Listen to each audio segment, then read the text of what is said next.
இன்னைக்கான டாப் சம்பவங்கள் என்னென்னு பார்ப்போம். அதுல ஃபர்ஸ்ட் தமிழ்நாட்டுல அறிவிக்கப்பட்ட 717 டாஸ்மாக் கடைகளையும் மூடிட்டாங்கன்னு டாஸ்மாக் நிர்வாகம் வந்து சொல்லியிருக்காங்க. செகண்ட், அண்ணாமலை அவர்கள் பாஜகவில இருந்து விலகி ராஜினாமா பண்ணிட்டாரு. புது கட்சி ஒண்ணு தொடங்க போறேன்னு சொல்லியிருக்காரு. அவரோட இயக்கத்துல 4 மணி நேரத்துல 5 லட்சம் பேர் இணைஞ்சிருக்காங்க.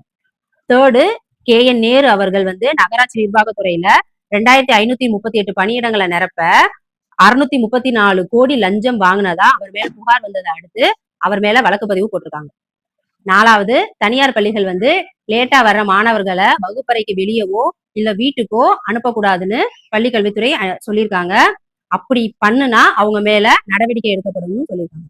5வது, நம்ம எல்லாரும் ரொம்ப எதிர்பார்த்தது சட்டமன்றம் அடுத்து எப்ப நடக்கும்னு எதிர்பார்த்தோம்ல, அது வந்து வர 18ஆம் தேதி நடக்கும்னு சபாநாயகர் அவர்கள் சொல்லியிருக்காங்க. அதை நேரடியா ஒளிபரப்ப போறாங்க.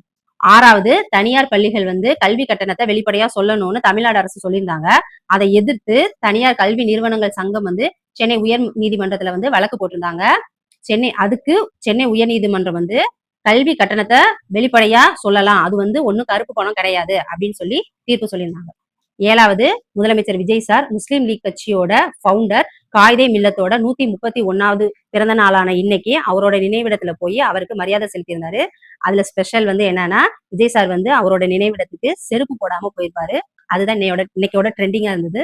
8வது, இன்னைக்கு தமிழக அரசோட முதல் அமைச்சரவை கூட்டம் நடைபெற்றுச்சு. அதுல விஜய் சார் வந்து ஸ்ட்ரிக்டா ஒரு விஷயம் சொல்லியிருந்தாரு. அது என்னன்னா, அமைச்சர்கள் யாரும் தப்பு பண்ணக்கூடாது, அப்படி தப்பு பண்ணுனா அவங்க மேல உடனடியா நடவடிக்கை எடுக்கப்படும் சொல்லியிருப்பாரு. 2வது, அவங்களுக்கு கீழே பணியாற்றுபவர்களையும் தப்பு பண்ணாம பாத்துக்கணும்னு சொல்லியிருக்காரு. கிளீன் கவர்மெண்டா இருக்கிறது தான் நம்மளோட இலக்குன்னு அவர் சொல்லியிருக்காரு.